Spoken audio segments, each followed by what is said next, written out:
The Little Prince, to Léon Werth. I ask the indulgence of the children who may read this book for dedicating it to a grown-up. I have a serious reason. He is the best friend I have in the world. I have another reason. This grown-up understands everything, even books about children. I have a third reason. He lives in France where he is hungry and cold. He needs cheering up. If all these reasons are not enough, I would dedicate the book to the child from whom this grown-up grew. All grown-ups were once children, although few of them remember it, and so I correct my dedication. To Léon Werth, when he was a little boy. Once, when I was 6 years old, I saw a magnificent picture in a book called True Stories from Nature about the primeval forest. It was a picture of a boa constrictor in the act of swallowing an animal. Here is a copy of the drawing. In the book it said, boa constrictors swallow their prey whole without chewing it. After that, they are not able to move, and they sleep through the 6 months that they need for digestion. I pondered deeply then over the adventures of the jungle, and after some work with a colored pencil, I succeeded in making my first drawing, my drawing number 1. It looked like this. I showed my masterpiece to the grown-ups and asked them whether the drawing frightened them. But they answered, "Frighten? Why should anyone be frightened by a hat?" My drawing was not a picture of a hat, it was a picture of a boa constrictor digesting an elephant. But since the grown-ups were not able to understand it, I made another drawing. I drew the inside of the boa constrictor so that the grown-ups could see it clearly. They always need to have things explained. My drawing number 2 looked like this. The grown-ups' response this time was to advise me to lay aside my drawings of boa constrictors, whether from the inside or the outside, and devote myself instead to geography, history, arithmetic, and grammar. That is why at the age of 6 I gave up what might have been a magnificent career as a painter. I had been disheartened by the failure of my drawing number 1 and my drawing number 2. Grown-ups never understand anything by themselves, and it is tiresome for children to be always and forever explaining things to them. So then I chose another profession and learned to pilot airplanes. I have flown a little over all parts of the world, and it is true that geography has been very useful to me. At a glance, I can distinguish China from Arizona. If one gets lost in the night, such knowledge is valuable. In the course of this life, I have had a great many encounters with a great many people who have been concerned with matters of consequence. I have lived a great deal among grown-ups. I have seen them intimately, close at hand, and that hasn't much improved my opinion of them. Whenever I met one of them who seemed to me at all clear-sighted, I tried the experiment of showing him my drawing number 1, which I've always kept. I would try to find out, if this was a person of true understanding. But whoever it was, he or she would always say, "That is a hat." Then I would never talk to that person about boa constrictors or primeval forests or stars. I would bring myself down to his level. I would talk to him about bridge and golf and politics and neckties, and the grown-up would be greatly pleased to have met such a sensible man. So I lived my life alone, without anyone that I could really talk to, until I had an accident with my plane in the desert of Sahara, 6 years ago. Something was broken in my engine, and as I had with me neither a mechanic nor any passengers, I set myself to attempt the difficult repairs all alone. It was a question of life or death for me. I had scarcely enough drinking water to last a week. The first night, then, I went to sleep on the sand, 1,000 miles from any human habitation.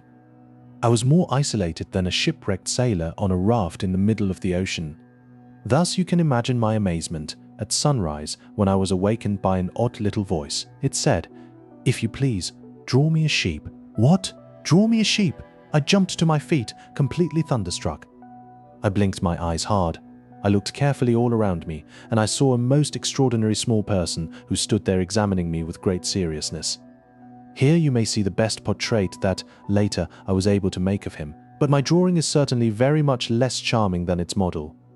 That, however, is not my fault. The grown-ups discouraged me in my painter's career when I was 6 years old, and I never learned to draw anything except boas from the outside and boas from the inside. Now I stared at this sudden apparition with my eyes fairly starting out of my head in astonishment. Remember, I had crashed in the desert 1,000 miles from any inhabited region, and yet my little man seemed neither to be straying uncertainly among the sands, nor to be fainting from fatigue or hunger or thirst or fear. Nothing about him gave any suggestion of a child lost in the middle of the desert, 1,000 miles from any human habitation. When at last I was able to speak, I said to him, "But what are you doing here?" And in answer he repeated very slowly, as if he were speaking of a matter of great consequence, "If you please, draw me a sheep." When a mystery is too overpowering, one dare not disobey. Absurd as it might seem to me, 1,000 miles from any human habitation and in danger of death, I took out of my pocket a sheet of paper and my fountain pen. But then I remembered how my studies had been concentrated on geography, history, arithmetic, and grammar, and I told the little chap, a little crossly too, that I did not know how to draw. He answered me, "That doesn't matter, draw me a sheep." But I had never drawn a sheep, so I drew for him one of the 2 pictures I had drawn so often. It was that of the boa constrictor from the outside, and I was astounded to hear the little fellow greet it with, "No, no, no. I do not want an elephant inside a boa constrictor. A boa constrictor is a very dangerous creature, and an elephant is very cumbersome. Where I live, everything is very small. What I need is a sheep. Draw me a sheep." So then I made a drawing. He looked at it carefully. Then he said, "No, this sheep is already very sickly. Make me another." So I made another drawing. My friend smiled gently and indulgently. "You see yourself," he said, "that this is not a sheep. This is a ram. It has horns." So then I did my drawing over once more. But it was rejected too, just like the others. "This one is too old. I want a sheep that will live a long time." By this time, my patience was exhausted, because I was in a hurry to start taking my engine apart, so I tossed off this drawing, and I threw out an explanation with it. "This is only his box. The sheep you asked for is inside." I was very surprised to see a light break over the face of my young judge. That is exactly the way I wanted it. "Do you think that this sheep will have to have a great deal of grass?" "Why?" "Because where I live everything is very small. There will surely be enough grass for him," I said. "It is a very small sheep that I have given you." He bent his head over the drawing. "Not so small that, look, he has gone to sleep," and that is how I made the acquaintance of the little prince. It took me a long time to learn where he came from. The little prince, who asked me so many questions, never seemed to hear the ones I asked him. It was from words dropped by chance that little by little everything was revealed to me. The first time he saw my airplane, for instance, I shall not draw my airplane, that would be much too complicated for me. He asked me, "What is that object?" "That is not an object. It flies. It is an airplane. It is my airplane." And I was proud to have him learn that I could fly. He cried out, "Then what? You dropped down from the sky?" "Yes," I answered, modestly. "Oh, that is funny." And the little prince broke into a lovely peal of laughter, which irritated me very much. I like my misfortunes to be taken seriously. Then he added, "So you too come from the sky. Which is your planet?" At that moment I caught a gleam of light in the impenetrable mystery of his presence, and I demanded abruptly, "Do you come from another planet?" But he did not reply. He tossed his head gently without taking his eyes from my plane. "It is true that on that you can't have come from very far away." And he sank into a reverie which lasted a long time. Then, taking my sheep out of his pocket, he buried himself in the contemplation of his treasure. You can imagine how my curiosity was aroused by this half-confidence about the other planets.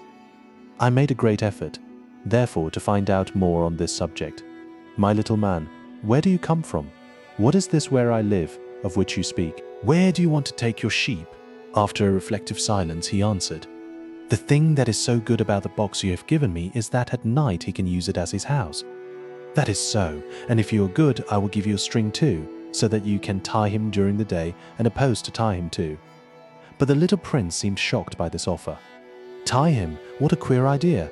But if you don't tie him," I said, "he will wander off somewhere and get lost."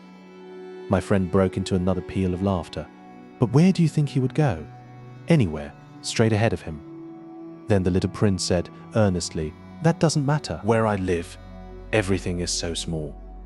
And, with perhaps a hint of sadness, he added, "Straight ahead of him, nobody can go very far." I had thus learned a second fact of great importance. This was that the planet the little prince came from was scarcely any larger than a house. But that did not really surprise me much.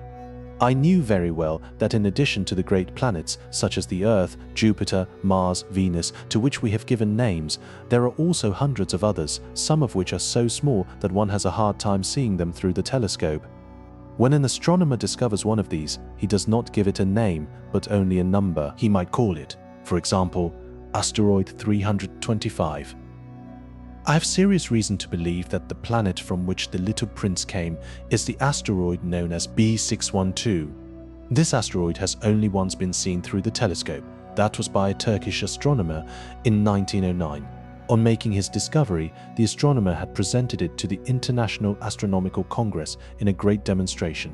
But he was in Turkish costume, and so nobody would believe what he said. Grown-ups are like that. Fortunately, however, for the reputation of asteroid B612, a Turkish dictator made a law that his subjects, under pain of death, should change to European costume. So in 1920, the astronomer gave his demonstration all over again, dressed with impressive style and elegance. And this time, everybody accepted his report. If I have told you these details about the asteroid and made a note of its number for you, it is on account of the grown-ups and their ways. When you tell them that you have made a new friend, they never ask you any questions about essential matters. They never say to you, what does his voice sound like? What games does he love best? Does he collect butterflies? Instead, they demand, how old is he? How many brothers has he? How much does he weigh? How much money does his father make? Only from these figures do they think they have learned anything about him.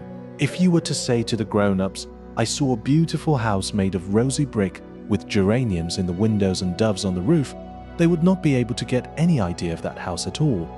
You would have to say to them, I saw a house that cost $20,000. Then they would exclaim, oh, what a pretty house that is. Just so you might say to them, the proof that the little prince existed is that he was charming, that he laughed, and that he was looking for a sheep. If anybody wants a sheep, that is a proof that he exists. And what good would it do to tell them that? They would shrug their shoulders and treat you like a child. But if you said to them the planet he came from is asteroid B612, then they would be convinced and leave you in peace from their questions. They are like that. One must not hold it against them. Children should always show great forbearance toward grown-up people. But certainly for us who understand life, figures are a matter of indifference. I should have liked to begin this story in the fashion of the fairy tales. I should have liked to say, once upon a time there was a little prince who lived on a planet that was scarcely any bigger than himself, and who had need of a sheep. To those who understand life, that would have given a much greater air of truth to my story, for I do not want anyone to read my book carelessly. I have suffered too much grief in setting down these memories. 6 years have already passed since my friend went away from me with his sheep. If I try to describe him here, it is to make sure that I shall not forget him. To forget a friend is sad. Not everyone has had a friend, and if I forget him, I may become like the grown-ups who are no longer interested in anything but figures. It is for that purpose again that I have bought a box of paints and some pencils. It is hard to take up drawing again at my age, when I have never made any pictures except those of the boa constrictor from the outside and the boa constrictor from the inside. Since I was 6, I shall certainly try to make my portraits as true to life as possible, but I am not at all sure of success. One drawing goes along all right, and another has no resemblance to its subject. I make some errors too, in the little prince's height. In one place he is too tall, and in another too short. And I feel some doubts about the color of his costume, so I fumble along as best I can, now good, now bad, and I hope generally fair to middling. In certain more important details I shall make mistakes also, but that is something that will not be my fault. My friend never explained anything to me.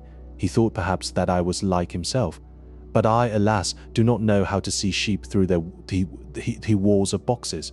Perhaps I am a little like the grown-ups. I have had to grow old. As each day passed, I would learn in our talk something about the little prince's planet, his departure from it, his journey. The information would come very slowly, as it might chance to fall from his thoughts.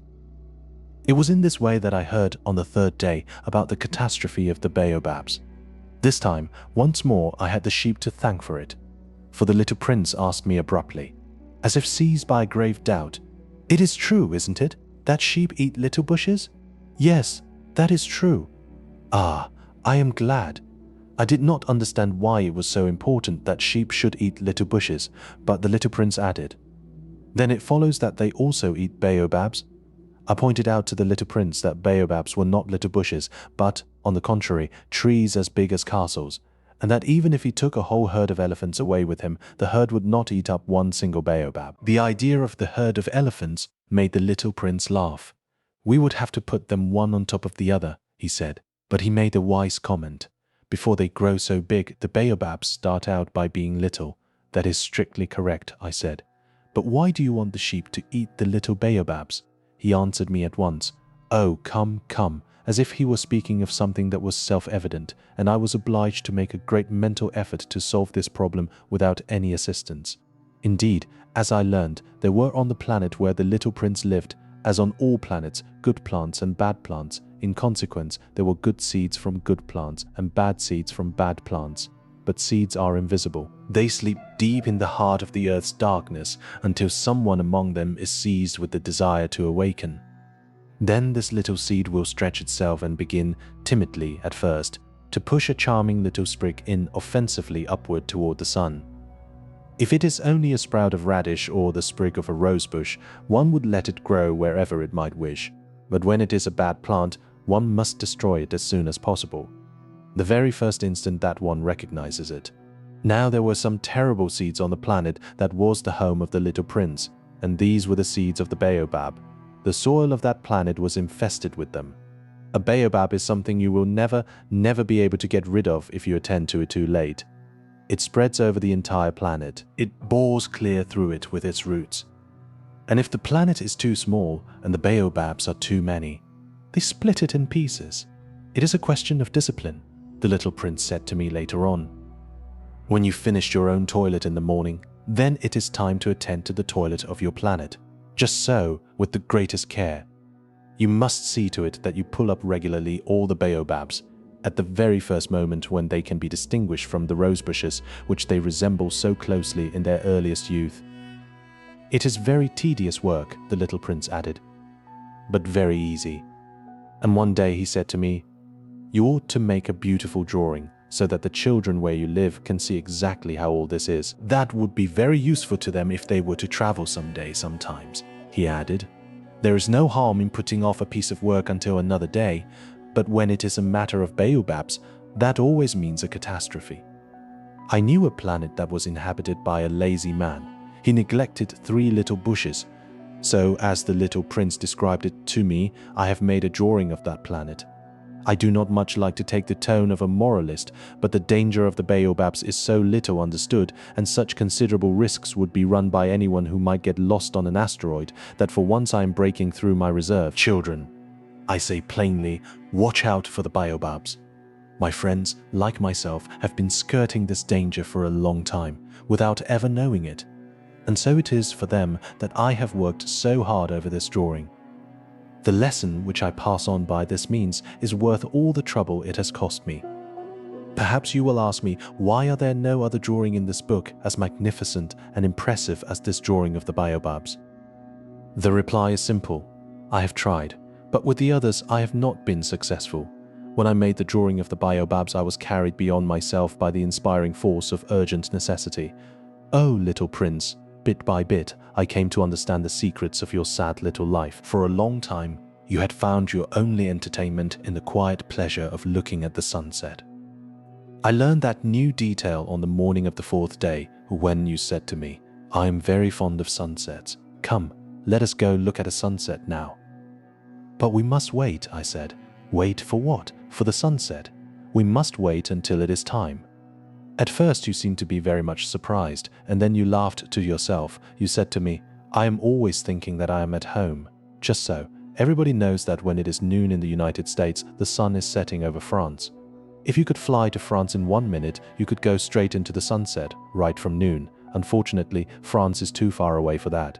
But on your tiny planet, my little prince, all you need do is move your chair a few steps. You can see the day end, and the twilight falling whenever you like. One day you said to me, "I saw the sunset 44 times. And a little later you added, "You know, one loves the sunset when one is so sad." "Were you so sad then?" I asked. On the day of the 44 sunsets? But the little prince made no reply. On the 5th day, again, as always, it was thanks to the sheep, the secret of the little prince's life was revealed to me abruptly, without anything to lead up to it, and as if the question had been born of long and silent meditation on his problem, he demanded, "A sheep, if it eats little bushes, does it eat flowers too?" "A sheep," I answered, "eats anything it finds in its reach, even flowers that have thorns. Yes, even flowers that have thorns. Then the thorns, what use are they?" I did not know. At that moment I was very busy trying to unscrew a bolt that had got stuck in my engine. I was very much worried, for it was becoming clear to me that the breakdown of my plane was extremely serious. And I had so little drinking water left that I had to fear for the worst.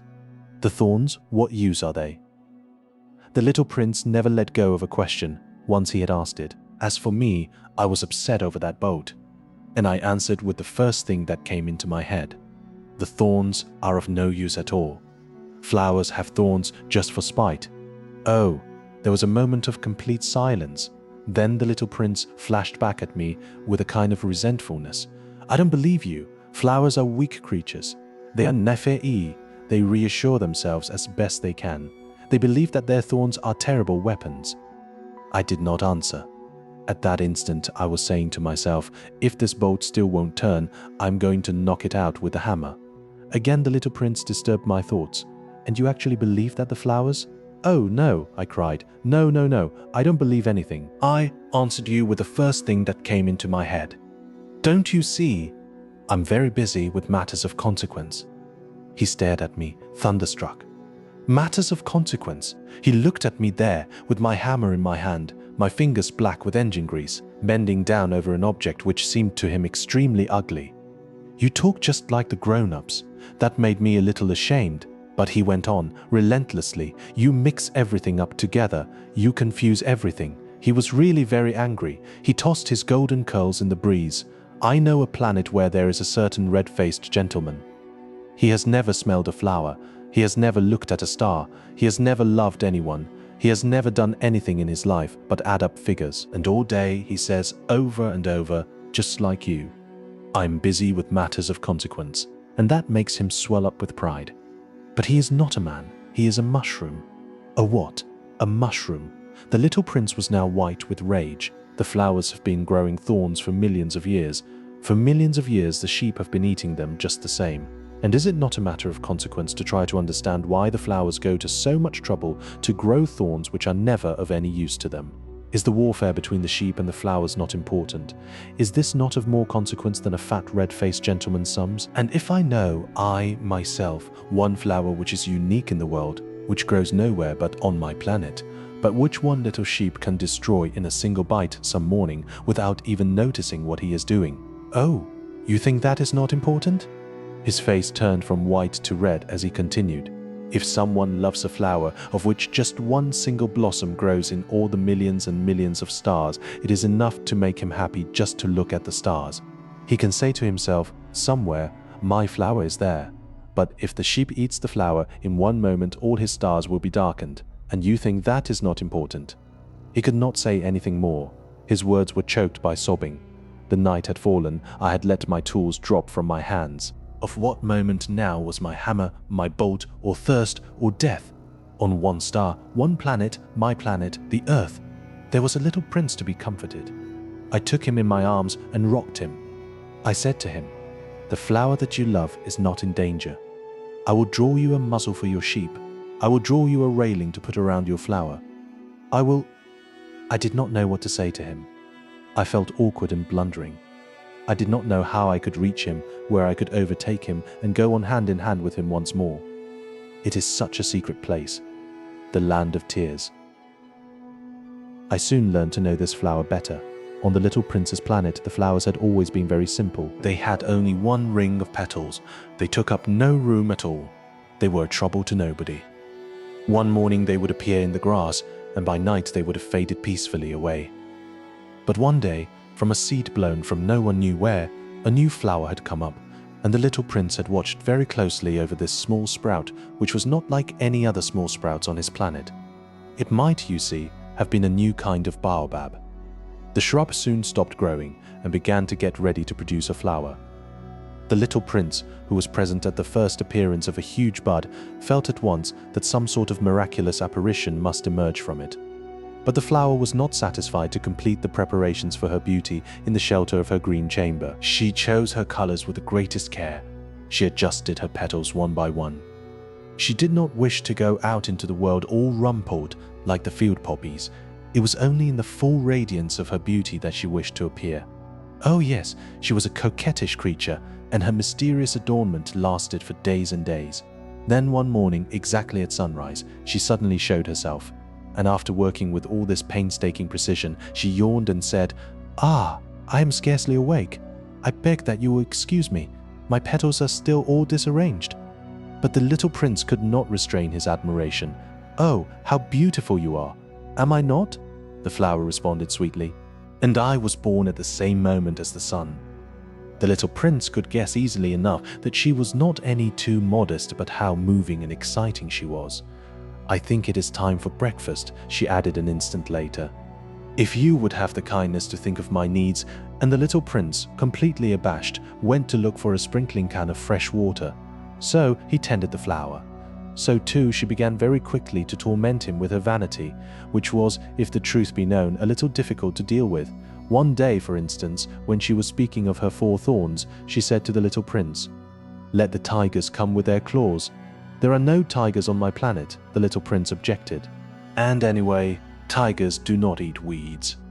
"I am not a weed," the flower replied sweetly. "Please excuse me." "I am not at all afraid of tigers," she went on, "but I have a horror of drafts, I suppose. You wouldn't have a screen for me." "A horror of drafts, that is bad luck for a plant," remarked the little prince, and added to himself, "This flower is a very complex creature. At night, I want you to put me under a glass globe. It is very cold where you live, in the place I came from." But she interrupted herself at that point. She had come in the form of a seed. She could not have known anything of any other worlds. Embarrassed over having let herself be caught on the verge of such a naive untruth, she coughed 2 or 3 times in order to put the little prince in the wrong. "The screen? I was just going to look for it when you spoke to me." Then she forced her cough a little more so that he should suffer from remorse just the same. So the little prince, in spite of all the goodwill that was inseparable from his love, had soon come to doubt her. He had taken seriously words which were without importance, and it made him very unhappy. "I ought not to have listened to her," he confided to me one day. "One never ought to listen to the flowers. One should simply look at them and breathe their fragrance. Mine perfumed all my planet, but I did not know how to take pleasure in all her grace. This tale of claws which disturbed me so much should only have filled my heart with tenderness and pity." And he continued his confidences. "The fact is that I did not know how to understand anything. I ought to have judged by deeds and not by words. She cast her fragrance and her radiance over me. I ought never to have run away from her. I ought to have guessed all the affection that lay behind her poor little stratagems. Flowers are so inconsistent, but I was too young to know how to love her." I believe that for his escape, he took advantage of the migration of a flock of wild birds. On the morning of his departure, he put his planet in perfect order. He carefully cleaned out his active volcanoes. He possessed 2 active volcanoes, and they were very convenient for heating his breakfast in the morning. He also had 1 volcano that was extinct, but, as he said, one never knows. So he cleaned out the extinct volcano too. If they are well cleaned out, volcanoes burn slowly and steadily without any eruptions. Volcanic eruptions are like fires in a chimney. On our Earth, we are obviously much too small to clean out our volcanoes. That is why they bring no end of trouble upon us. The little prince also pulled up with a certain sense of dejection the last little shoots of the Baobabs.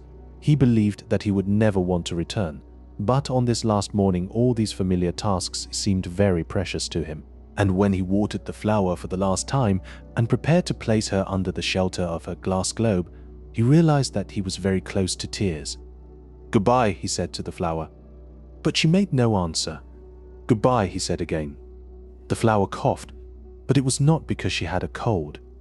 "I have been silly," she said to him at last. "I ask your forgiveness. Try to be happy." He was surprised by this absence of reproaches. He stood there all bewildered, the glass globe held arrested in mid-air. He did not understand this quiet sweetness. "Of course I love you," the flower said to him. "It is my fault that you have not known it all the while. That is of no importance. But you have been just as foolish as I. Try to be happy. Let the glass globe be. I don't want it anymore. But the wind. My cold is not so bad as all that. The cool night air will do me good. I am a flower. But the animals, well, I must endure the presence of 2 or 3 caterpillars if I wish to become acquainted with the butterflies. It seems that they are very beautiful, and if not the butterflies and the caterpillars, who will call upon me? You will be far away. As for the large animals, I am not at all afraid of any of them. I have my claws." And Navi Ellie, she showed her 4 thorns. Then she added, "Don't linger like this. You have decided to go away. Now go." For she did not want him to see her crying. She was such a proud flower. He found himself in the neighborhood of the asteroids, 325, 326, 327, 328, 329, and 330. He began, therefore, by visiting them in order to add to his knowledge. The first of them was inhabited by a king, clad in royal purple and ermine. He was seated upon a throne which was at the same time both simple and majestic. "Ah, here is a subject!" exclaimed the king when he saw the little prince coming. And the little prince asked himself, how could he recognize me when he had never seen me before? He did not know how the world is simplified for kings. To them, all men are subjects. "Approach so that I may see you better," said the king, who felt consumingly proud of being at last a king over somebody. The little prince looked everywhere to find a place to sit down. But the entire planet was crammed and obstructed by the king's magnificent ermine robe. So he remained standing upright, and since he was tired, he yawned. "It is contrary to etiquette to yawn in the presence of a king," the monarch said to him. "I forbid you to do so. I can't help it. I can't stop myself," replied the little prince, thoroughly embarrassed. "I have come on a long journey, and I have had no sleep." "Ah, then," the king said, "I order you to yawn. It is years since I have seen anyone yawning. Yawns to me are objects of curiosity. Come now, yawn again. It is an order." "That frightens me. I cannot any more," murmured the little prince, now completely abashed. "Hum, hum," replied the king. "Then I order you sometimes to yawn and sometimes to—" He sputtered a little and seemed vexed, for what the king fundamentally insisted upon was that his authority should be respected. He tolerated no disobedience. He was an absolute monarch, but because he was a very good man, he made his orders reasonable. "If I ordered a general," he would say, by way of example, "if I ordered a general to change himself into a seabird, and if the general did not obey me, that would not be the fault of the general. It would be my fault. May I sit down?" Came now a timid inquiry from the little prince. "I order you to do so," the king answered him, and majestically gathered in a fold of his ermine mantle. But the little prince was wondering. The planet was tiny. Over what could this king really rule? "Sire," he said to him, "I beg that you will excuse my asking you a question." "I order you to ask me a question," the king hastened to assure him. "Sire, over what do you rule?" "Over everything," said the king with magnificent simplicity. "Over everything."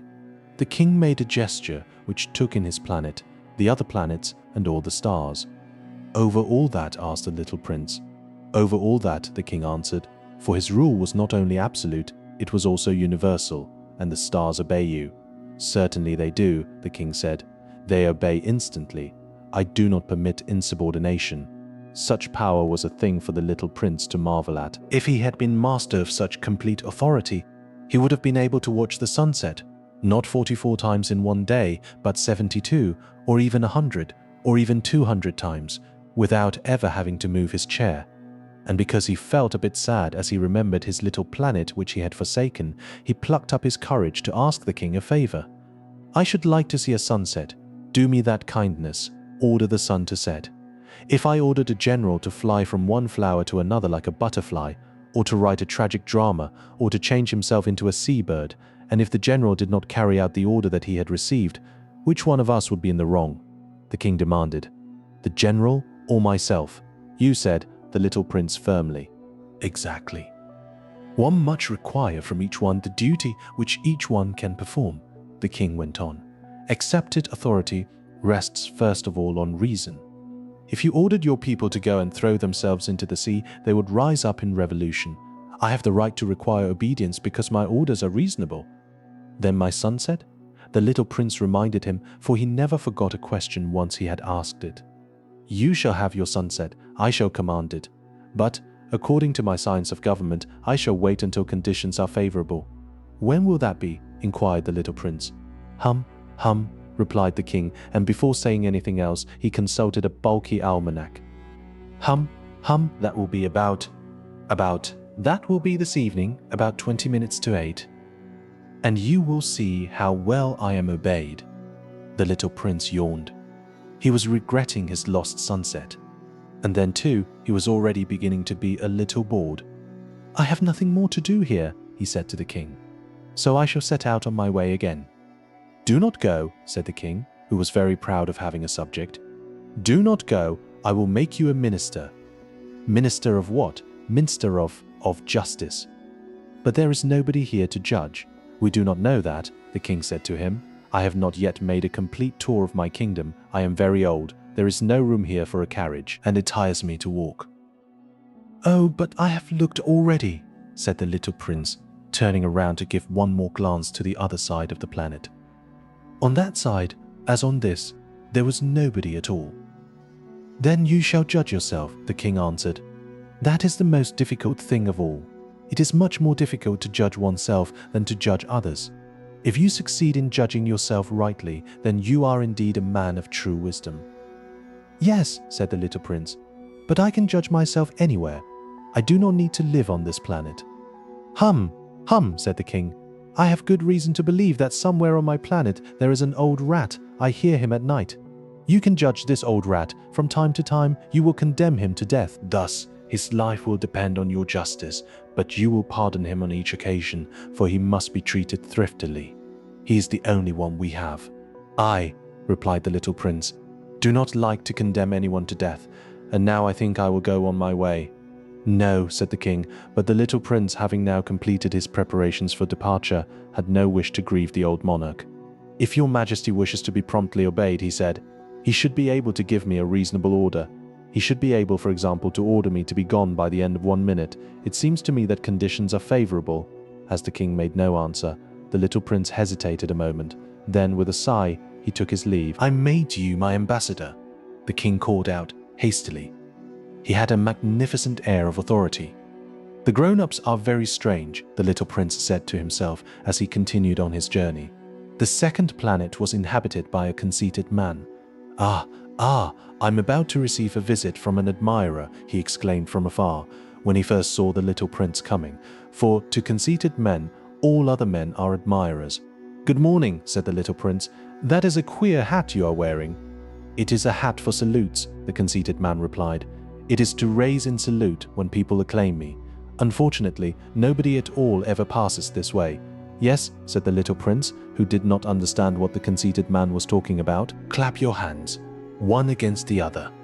The conceited man now directed him.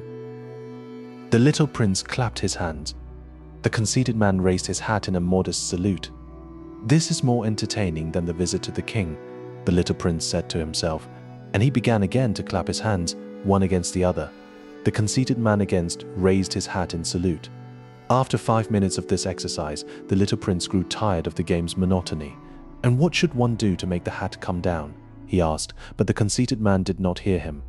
Conceited people never hear anything but praise. "Do you really admire me very much?" he demanded of the little prince. "What does that mean, admire?" "To admire mean that you regard me as the handsomest, the best dressed, the richest, and the most intelligent man on this planet." "But you are the only man on your planet. Do me this kindness. Admire me just the same." "I admire you," said the little prince, shrugging his shoulders slightly. "But what is there in that to interest you so much?" And the little prince went away. "The grown-ups are certainly very odd," he said to himself as he continued on his journey. His next planet was inhabited by a Tippler. This was a very short visit, but it plunged the little prince into deep dejection. "What are you doing there?" he said to the Tippler, whom he found settled down in silence before a collection of empty bottles and also a collection of full bottles. "I am drinking," replied the Tippler with a lugubrious air. "Why are you drinking?" demanded the little prince. "So that I may forget," replied the Tippler. "Forget what?" inquired the little prince, who already was sorry for him. "Forget that I am ashamed," the Tippler confessed, hanging his head. "Ashamed of what?" insisted the little prince, who wanted to help him. "Ashamed of drinking," the Tippler brought his speech to an end and shut himself up in an impregnable silence.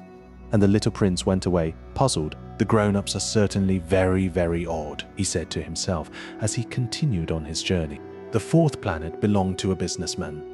This man was so much occupied that he did not even raise his head at the little prince's arrival. "Good morning," the little prince said to him. "Your cigarette has gone out. 3 and 2 make 5. 5 and 7 make 12. 12 and 3 make 15. Good morning. 15 and 7 make 22. 22 and 6 make 28. I haven't time to light it again. 26 and 5 make 31. Phew!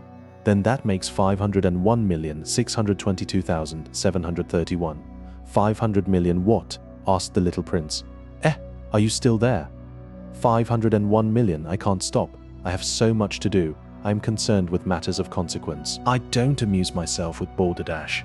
2 and 5 make 7. 501 million what?" repeated the little prince, who never in his life had let go of a question once he had asked it. The businessman raised his head. "During the 54 years that I have inhabited this planet, I have been disturbed only 3 times. The first time was 22 years ago, when some giddy goose fell from goodness knows where. He made the most frightful noise that resounded all over the place, and I made 4 mistakes in my addition. The second time, 11 years ago, I was disturbed by an attack of rheumatism. I don't get enough exercise. I have no time for loafing.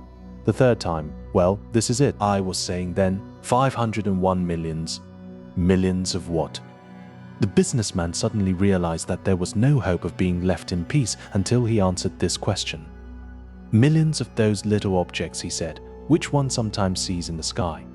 Flies? Oh no. Little glittering objects. Bees? Oh no. Little golden objects that set lazy men to idle dreaming. As for me, I am concerned with matters of consequence. There's no time for idle dreaming in my life." "Ah, you mean the stars?" "Yes, that's it. The stars. And what do you do with 500 millions of stars? 501,622,731. I'm concerned with matters of consequence. I'm accurate." "And what do you do with these stars?" "What do I do with them?" "Yes, nothing. I own them." "You own the stars?" "Yes. But I have already seen a king who, kings do not own. They reign over. It is a very different matter. And what good does it do you to own the stars? It does me the good of making me rich.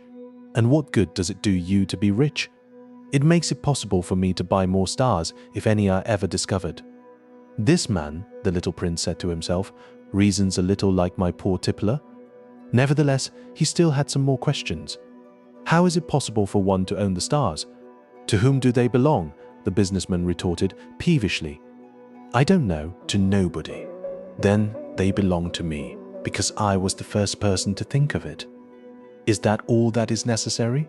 Certainly. When you find a diamond that belongs to nobody, it is yours. When you discover an island that belongs to nobody, it is yours. When you get an idea before anyone else, you take out a patent on it. It is yours.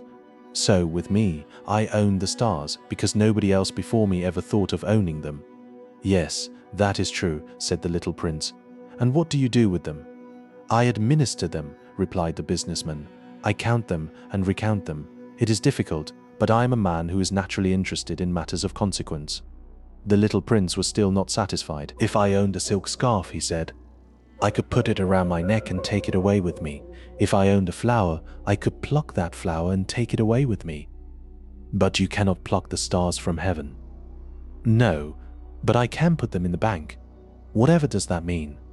That means that I write the number of my stars on a little paper, and then I put this paper in a drawer and lock it with a key. And that is all. That is enough, said the businessman. It is entertaining, thought the little prince. It is rather poetic, but it is of no great consequence.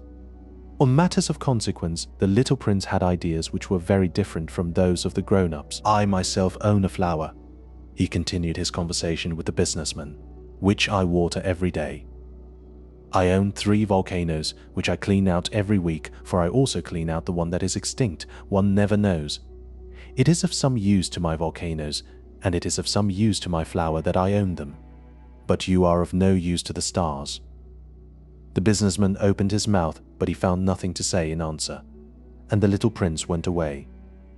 "The grown-ups are certainly altogether extraordinary," he said simply, talking to himself as he continued on his journey. The 5th planet was very strange. It was the smallest of all. There was just enough room on it for a street lamp and a lamplighter.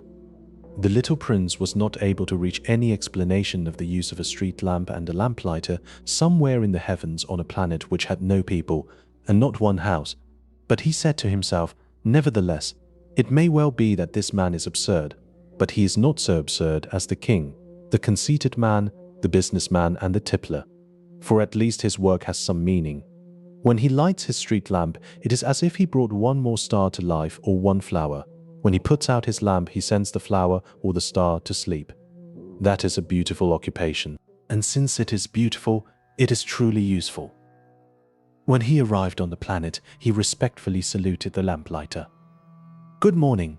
Why have you just put out your lamp?" "Those are the orders," replied the lamplighter. "Good morning. What are the orders?" "The orders are that I put out my lamp. Good evening." And he lighted his lamp again. "But why have you just lighted it again?" "Those are the orders," replied the lamplighter. "I do not understand," said the little prince. "There is nothing to understand," said the lamplighter. "Orders are orders. Good morning." And he put out his lamp. Then he mopped his forehead with a handkerchief decorated with red squares. "I follow a terrible profession. In the old days it was reasonable. I put the lamp out in the morning, and in the evening I lighted it again. I had the rest of the day for relaxation and the rest of the night for sleep. And the orders have been changed since that time." "The orders have not been changed," said the lamplighter. "That is the tragedy. From year to year the planet has turned more rapidly, and the orders have not been changed." "Then what?" asked the little prince. "Then the planet now makes a complete turn every minute, and I no longer have a single second for repose. Once every minute I have to light my lamp and put it out. That is very funny. A day lasts only 1 minute here where you live." "It is not funny at all," said the lamplighter. "While we have been talking together, a month has gone by." "A month?" "Yes, a month. 30 minutes, 30 days. Good evening." And he lighted his lamp again.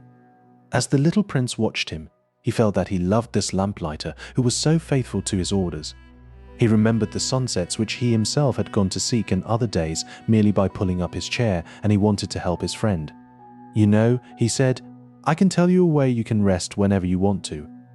"I always want to rest," said the lamplighter, "for it is possible for a man to be faithful and lazy at the same time." The little prince went on with his explanation.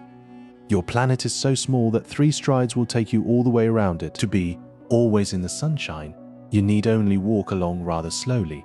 When you want to rest, you will walk, and the day will last as long as you like." "That doesn't do me much good," said the lamplighter. "The one thing I love in life is to sleep."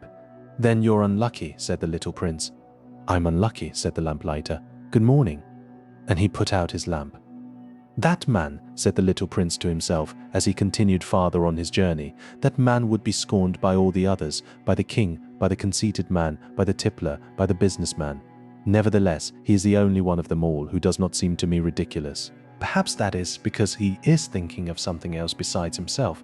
He breathed a sigh of regret and said to himself again, "That man is the only one of them all whom I could have made my friend. But his planet is indeed too small. There is no room on it for 2 people." What the little prince did not dare confess was that he was sorry most of all to leave this planet, because it was blessed every day with 1440 sunsets. The 6th planet was 10 times larger than the last one. It was inhabited by an old gentleman who wrote voluminous books. "Oh, look, here is an explorer," he exclaimed to himself when he saw the little prince coming. The little prince sat down on the table and punted a little. He had already traveled so much and so far. "Where do you come from?" the old gentleman said to him. "What is that big book?" said the little prince. "What are you doing?" "I am a geographer," the old gentleman said to him. "What is a geographer?" asked the little prince. "A geographer is a scholar who who knows the location of all the seas, rivers, towns, mountains, and deserts. That is very interesting, said the little prince. Here at last is a man who has a real profession. And he cast a look around him at the planet of the geographer. It was the most magnificent and stately planet that he had ever seen. Your planet is very beautiful, he said. Has it any oceans? I couldn't tell you, said the geographer.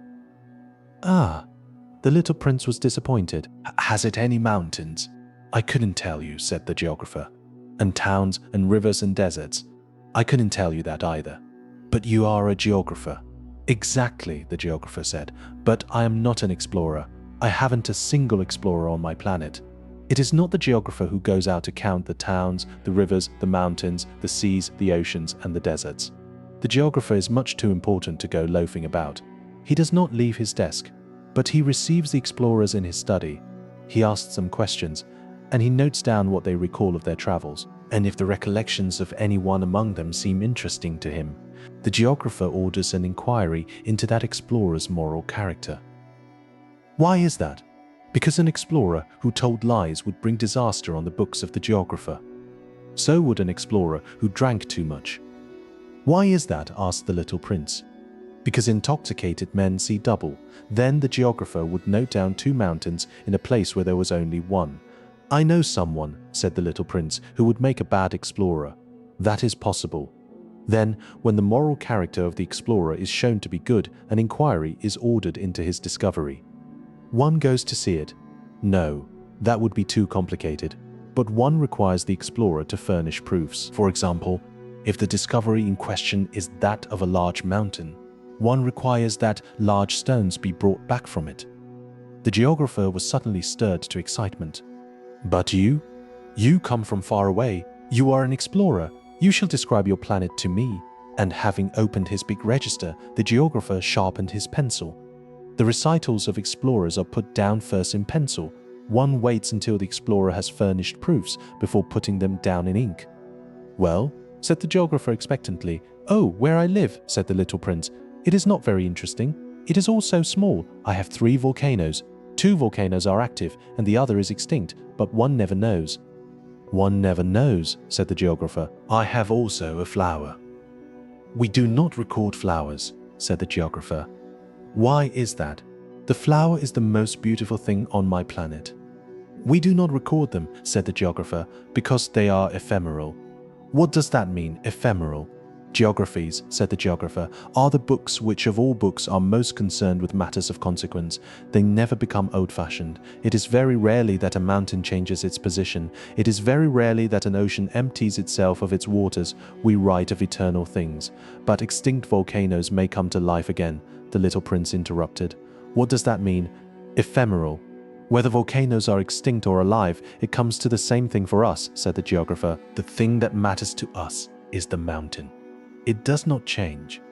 But what does that mean, ephemeral? Repeated the little prince, who never in his life had let go of a question once he had asked it. It means which is in danger of speedy disappearance. Is my flower in danger of speedy disappearance? Certainly it is.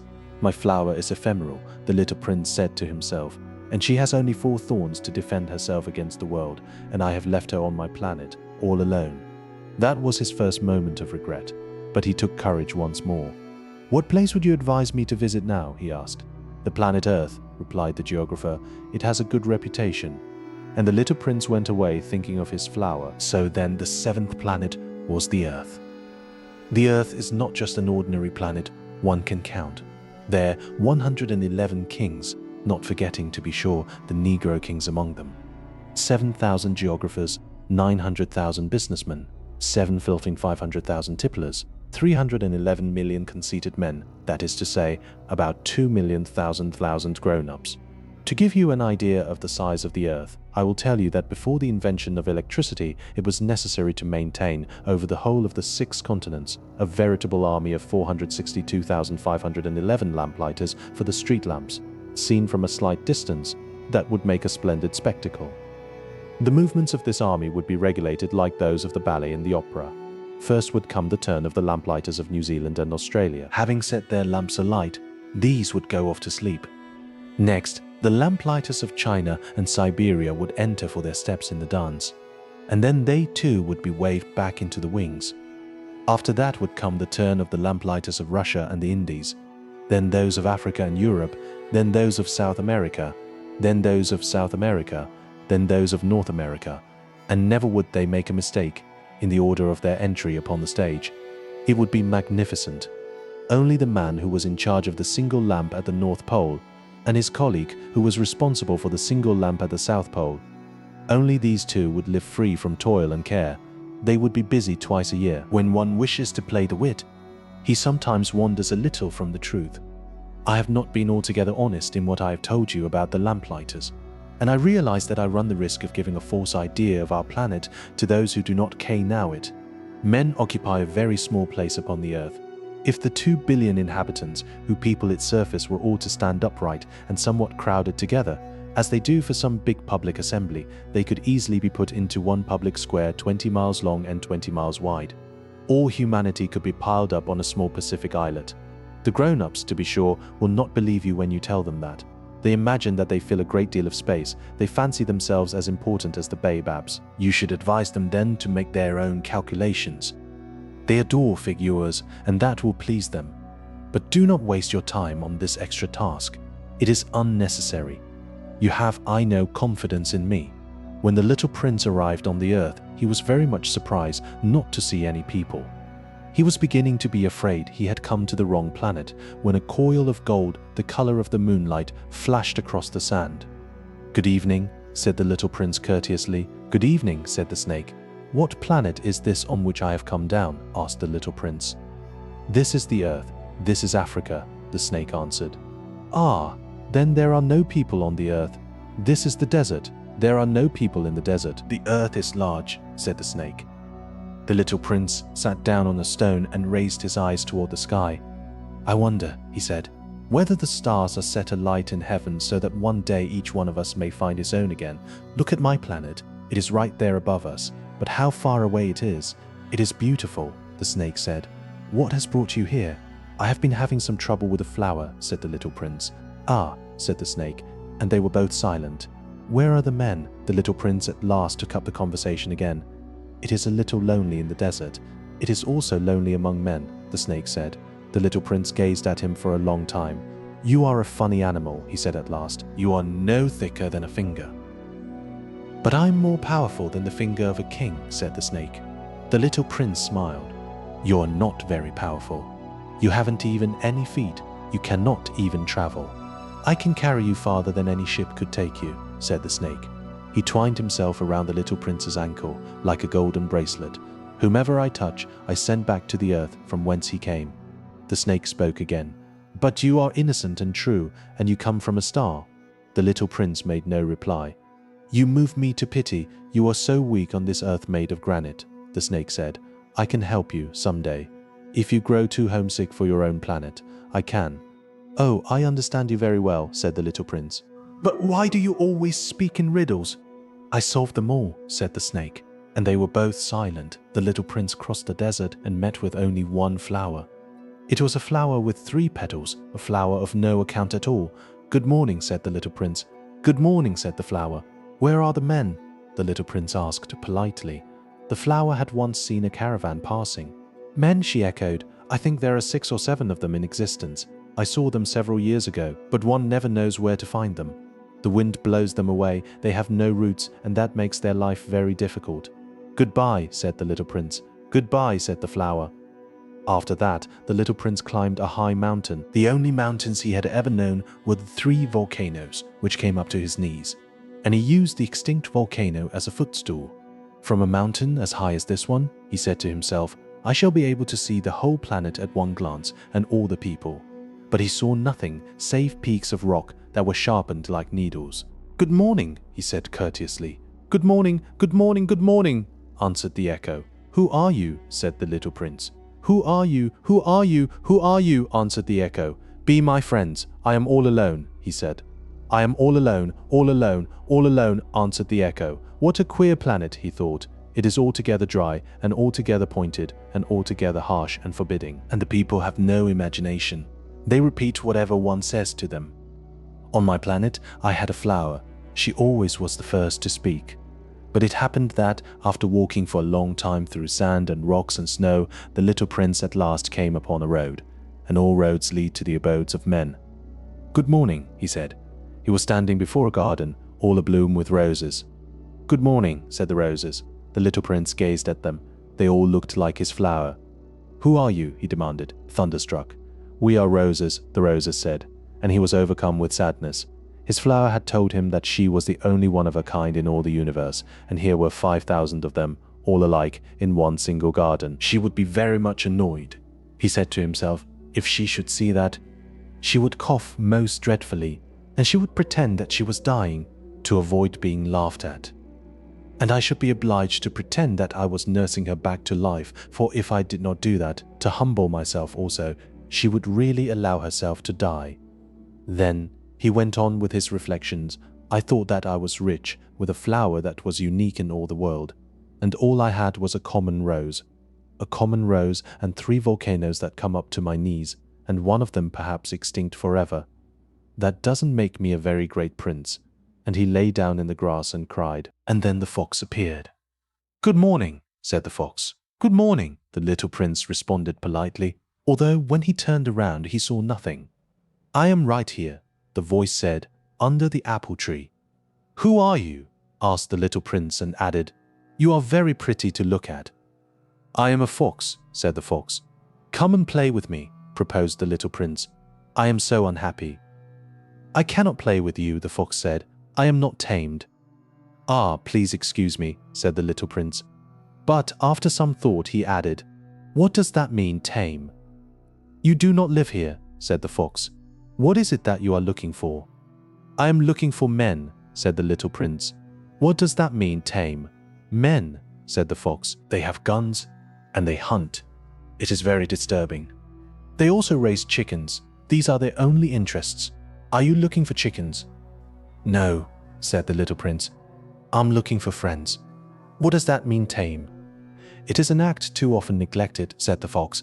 "It means to establish ties." "To establish ties? Just that," said the fox. "To me, you are still nothing more than a little boy who is just like 100,000 other little boys. And I have no need of you, and you, on your part, have no need of me. To you, I am nothing more than a fox like 100,000 other foxes.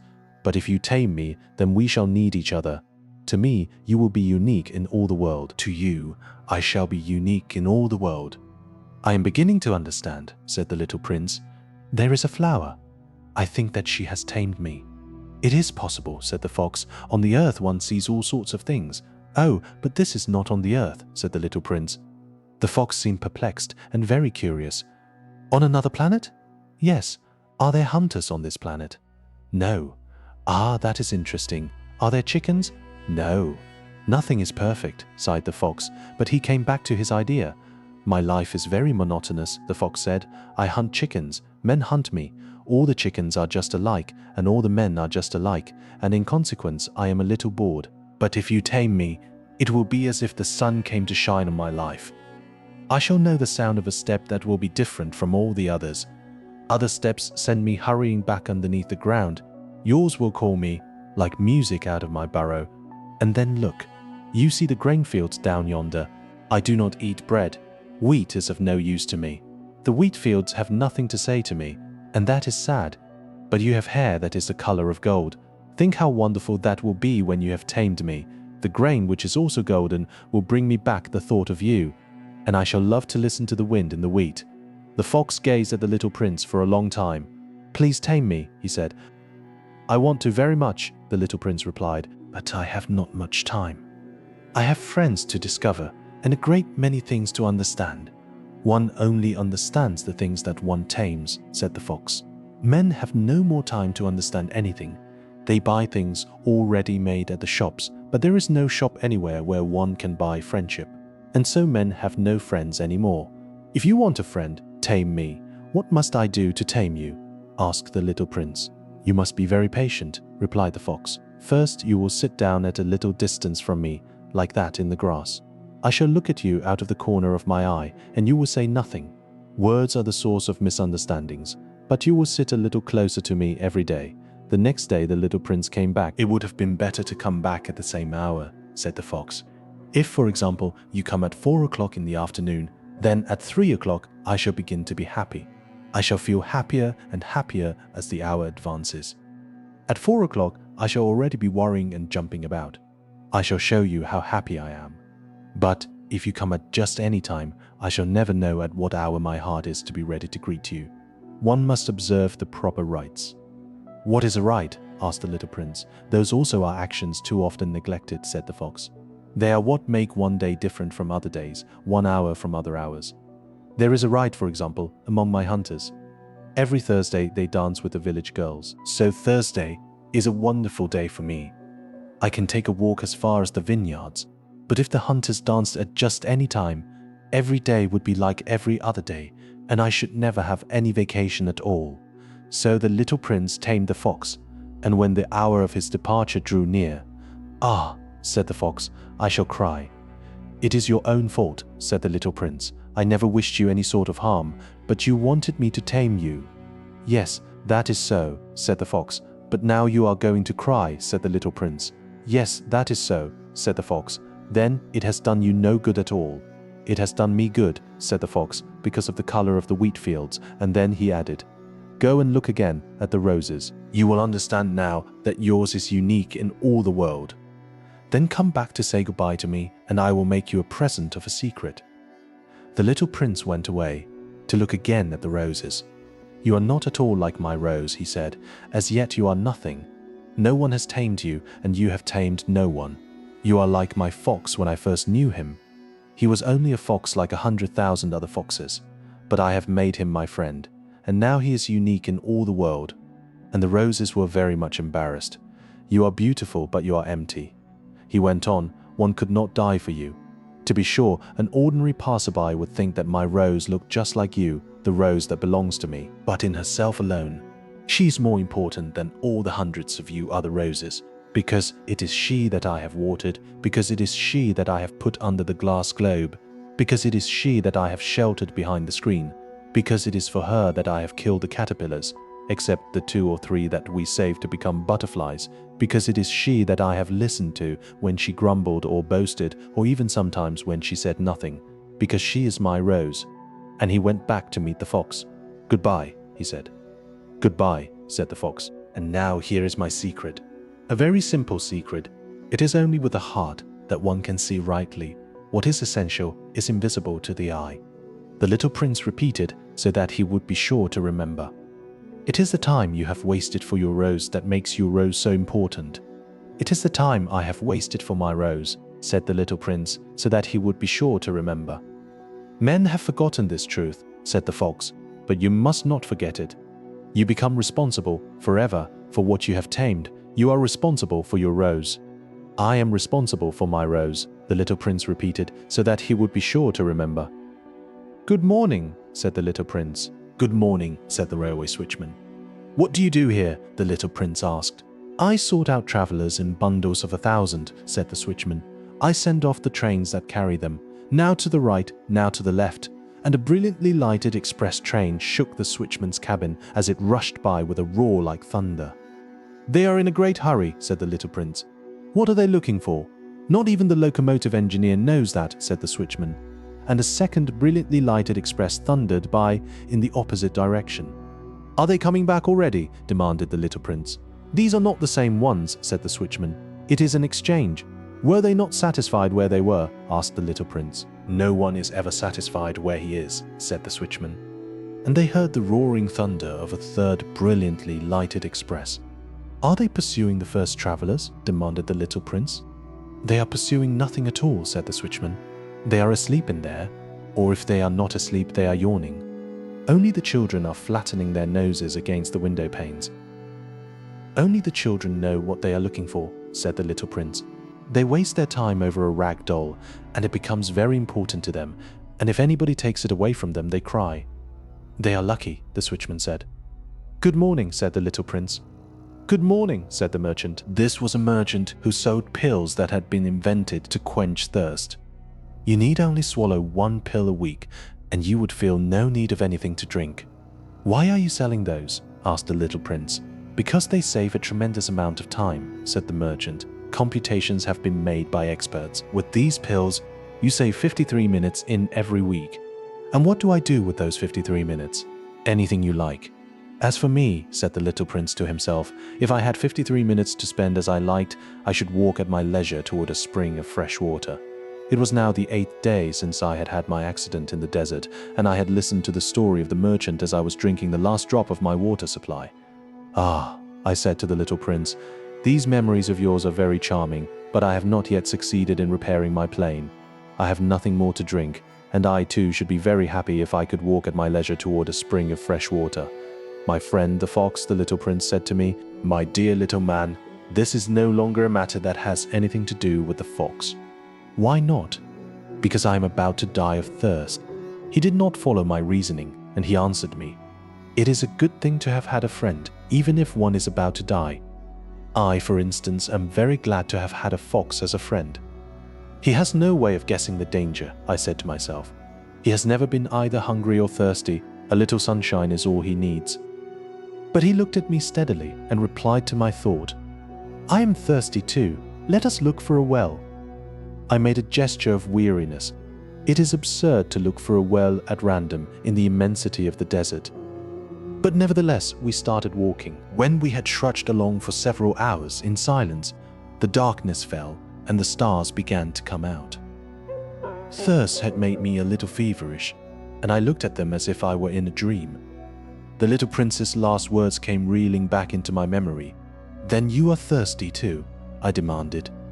But he did not reply to my question. He merely said to me, water may also be good for the heart. I did not understand this answer, but I said nothing. I knew very well that it was impossible to cross-examine him. He was tired. He sat down. I sat down beside him, and, after a little silence, he spoke again. The stars are beautiful because of a flower that cannot be seen. I replied, yes, that is so.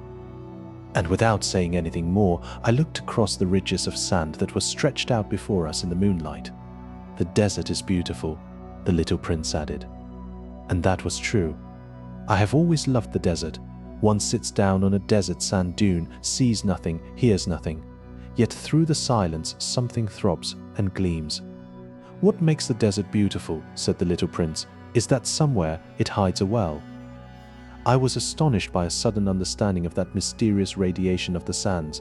When I was a little boy, I lived in an old house, and legend told us that a treasure was buried there. To be sure, no one had ever known how to find it. Perhaps no one had ever even looked for it. But it cast an enchantment over that house. My home was hiding a secret in the depths of its heart. Yes, I said to the little prince, the house, the stars, the desert, what gives them their beauty is something that is invisible. I am glad, he said, that you agree with my fox. As the little prince dropped off to sleep, I took him in my arms and set out walking once more. I felt deeply moved and stirred. It seemed to me that I was carrying a very fragile treasure. It seemed to me even that there was nothing more fragile on all earth. In the moonlight, I looked at his pale forehead, his closed eyes, his locks of hair that trembled in the wind, and I said to myself, what I see here is nothing but a shell. What is most important is invisible. As his lips opened slightly with the suspicious of a half-smile, I said to myself again, what moves me so deeply about this little prince who is sleeping here is his loyalty to a flower. The image of a rose that shines through his whole being like the flame of a lamp even when he is asleep. And I felt him to be more fragile still. I felt the need of protecting him, as if he himself were a flame that might be extinguished by a little puff of wind. And, as I walked on so, I found the well at daybreak. Men, said the little prince, set out on their way in express trains, but they do not know what they are looking for. Then they rush about and get excited and turn round and round, and he added, it is not worth the trouble. The well that we had come to was not like the wells of the Sahara. The wells of the Sahara are mere holes dug in the sand.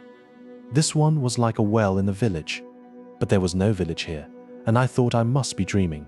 It is strange, I said to the little prince. Everything is ready for use, the pulley, the bucket, the rope. He laughed, touched the rope, and set the pulley to working. And the pulley moaned like an old weather vane which the wind has long since forgotten. Do you hear? Said the little prince. We have wakened the well, and it is singing. I did not want him to tire himself with the rope. "Leave it to me," I said. "It is too heavy for you." I hoisted the bucket slowly to the edge of the well and set it there, happy, tired as I was over my achievement. The song of the pulley was still in my ears, and I could see the sunlight shimmer in the still, trembling water. "I am thirsty for this water," said the little prince. "Give me some of it to drink." And I understood what he had been looking for. I raised the bucket to his lips. He drank, his eyes closed. It was as sweet as some special festival treat. This water was indeed a different thing from ordinary nourishment. Its sweetness was born of the walk under the stars, the song of the pulley, the effort of my arms. It was good for the heart, like a present. When I was a little boy, the lights of the Christmas tree, the music of the midnight mass, the tenderness of smiling faces used to make up, so, the radiance of the gifts I received. "The men where you live," said the little prince, "raise 5,000 roses in the same garden, and they do not find in it what they are looking for." "They do not find it," I replied, "and yet what they are looking for could be found in one single rose or in a little water."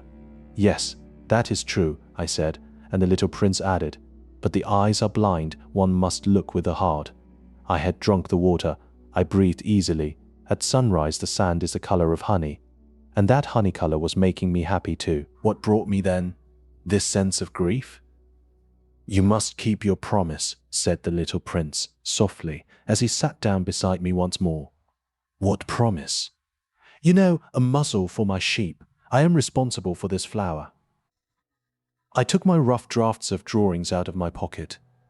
The little prince looked them over and laughed as he said, "Your baobabs, they look a little like cabbages." Oh, I had been so proud of my baobabs. "Your fox, his ears look a little like horns, and they are too long." And he laughed again. "You are not fair, little prince," I said. "I don't know how to draw anything except boa constrictors from the outside and boa constrictors from the inside." "Oh, that will be all right," he said. "Children understand." So then I made a pencil sketch of a muzzle, and as I gave it to him, my heart was torn. "You have plans that I do not know about," I said. But he did not answer me. He said to me, instead, "You know my descent to the earth. Tomorrow will be its anniversary."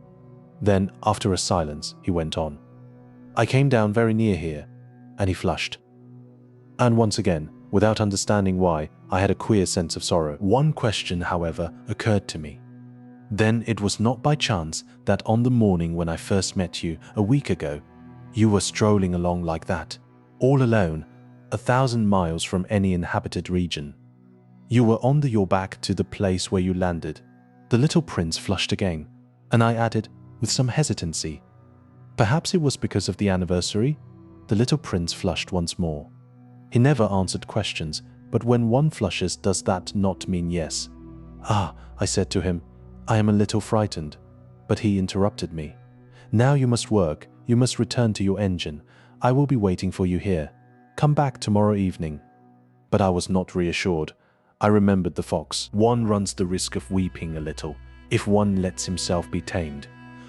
Beside the well, there was the ruin of an old stone wall.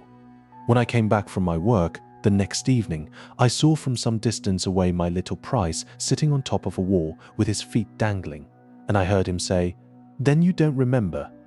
This is not the exact spot." Another voice must have answered him, for he replied to it, Yes, it is the right day, but this is not the place." I continued my walk toward the wall. At no time did I see or hear anyone. The little prince, however, replied once again, "Exactly. You will see where my track begins in the sand. You have nothing to do but wait for me there. I shall be there tonight." I was only 20 meters from the wall, and I still saw nothing.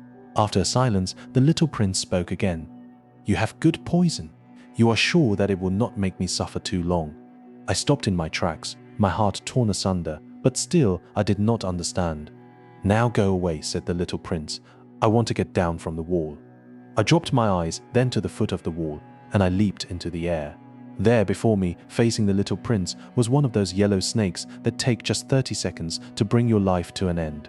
Even as I was digging into my pocket to get out my revolver, I made a running step back, but at the noise I made, the snake let himself flow easily across the sand like the dying spray of a fountain and in no apparent hurry disappeared with a light metallic sound among the stones. I reached the wall just in time to catch my little man in my arms. His face was white as snow. "What does this mean?" I demanded. "Why are you talking with snakes?" I had loosened the golden muffler that he always wore. I had moistened his temples and had given him some water to drink.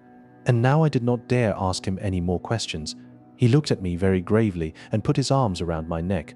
I felt his heart beating like the heart of a dying bird shot with someone's rifle.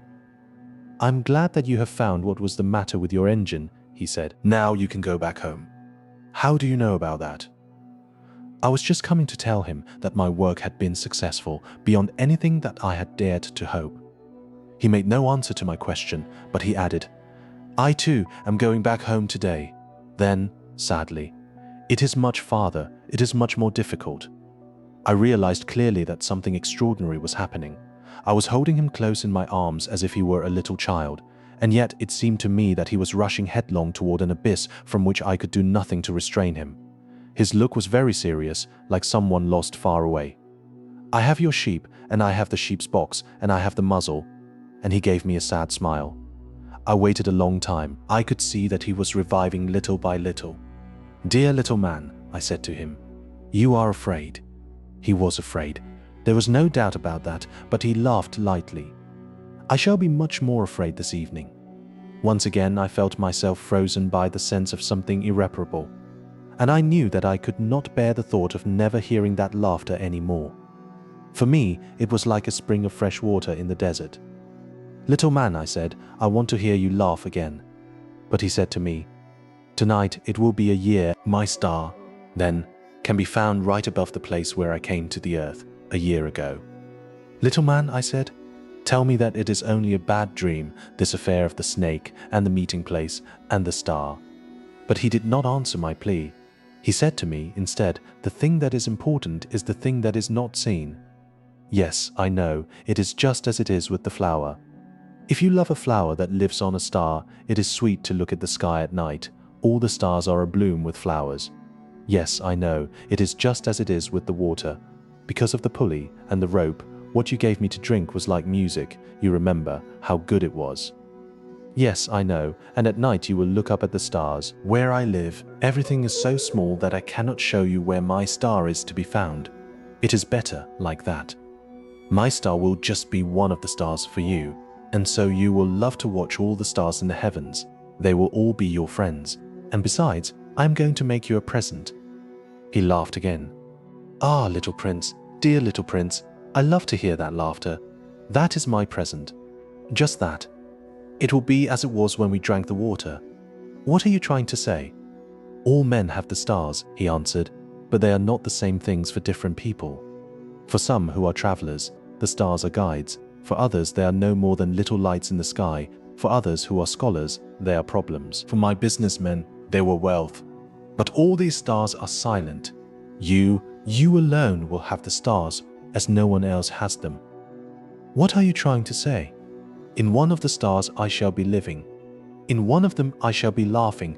And so it will be as if all the stars were laughing when you look at the sky at night. Only you will have stars that can laugh." And he laughed again. "And when your sorrow is comforted, time soothes all sorrows. You will be content that you have known me. You will always be my friend. You will want to laugh with me. And you will sometimes open your window, so for that pleasure. And your friends will be properly astonished to see you laughing as you look up at the sky. Then you will say to them, 'Yes, the stars always make me laugh,' and they will think you are crazy. It will be a very shabby trick that I shall have played on you." And he laughed again. "It will be as if, in place of the stars, I had given you a great number of little bells that knew how to laugh." And he laughed again. Then he quickly became serious. "Tonight, you know." "Do not come," said the little prince. "I shall not leave you," I said. "I shall look as if I was suffering. I shall look a little as if I were dying. It is like that. Do not come to see that. It is not worth the trouble. I shall not leave you." But he was worried. "I tell you it is also because of the snake. He must not bite you. Snakes, they are malicious creatures. This one might bite you just for fun." "I shall not leave you." But a thought came to reassure him. "It is true that they have no more poison for a second bite." That night, I did not see him set out on his way. He got away from me without making a sound. When I succeeded in catching up with him, he was walking along with a quick and resolute step. He said to me merely, "Ah, you are there," and he took me by the hand. But he was still worrying. "It was wrong of you to come. You will suffer. I shall look as if I were dead, and that will not be true." I said nothing. "You understand? It is too far. I cannot carry this body with me. It is too heavy." I said nothing, but it will be like an old abandoned shell. There is nothing sad about old shells. I said nothing. He was a little discouraged, but he made one more effort. "You know, it will be very nice. I too shall look at the stars. All the stars will be wells with a rusty pulley. All the stars will pour out fresh water for me to drink." I said nothing. "That will be so amusing. You will have 500 million little bells, and I shall have 500 million springs of fresh water." And he too said nothing more because he was crying, "Here it is. Let me go on by myself." And he sat down because he was afraid. Then he said again, "You know my flower? I am responsible for her, and she is so weak. She is so naive. She has 4 thorns, of no use at all, to protect herself against all the world." I too sat down because I was not able to stand up any longer. "There now, that is all." He still hesitated a little. Then he got up. He took 1 step. I could not move. There was nothing but a flash of yellow close to his ankle. He remained motionless for an instant. He did not cry out. He fell as gently as a tree falls. There was not even any sound because of the sand. And now 6 years have already gone by. I have never yet told this story. The companions who met me on my return were well content to see me alive. I was sad, but I told them, "I am tired. Now my sorrow is comforted a little. That is to say, not entirely. But I know that he did go back to his planet, because I did not find his body at daybreak. It was not such a heavy body, and at night I love to listen to the stars. It is like 500 million little bells.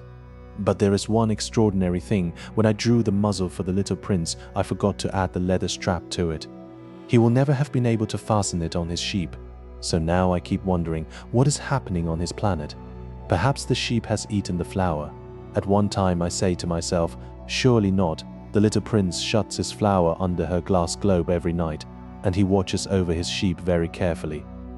Then I am happy, and there is sweetness in the laughter of all the stars. But at another time I say to myself, at some moment or other, one is absent-minded, and that is enough. On some one evening he forgot the glass globe, or the sheep got out without making any noise in the night, and then the little bells are changed to tears. Here then is a great mystery. For you who also loved the little prince, and for me, nothing in the universe can be the same if somewhere, we do not know where, a sheep that we never saw has, yes or no, eaten a rose. Look up at the sky, ask yourselves, is it yes or no, has the sheep eaten the flower, and you will see how everything changes, and no grown-up will ever understand that this is a matter of so much importance. This is to me the loveliest and saddest landscape in the world. It is the same as that on the preceding page, but I have drawn it again to impress it on your memory. It is here that the little prince appeared on earth and disappeared. Look at it carefully so that you will be sure to recognize it in case you travel someday to the African desert. And if you should come upon this spot, please do not hurry on. Wait for a time, exactly under the star then. If a little man appears who laughs, who has golden hair, and who refuses to answer questions, you will know who he is. If this should happen, please comfort me. Send me word that he has come back.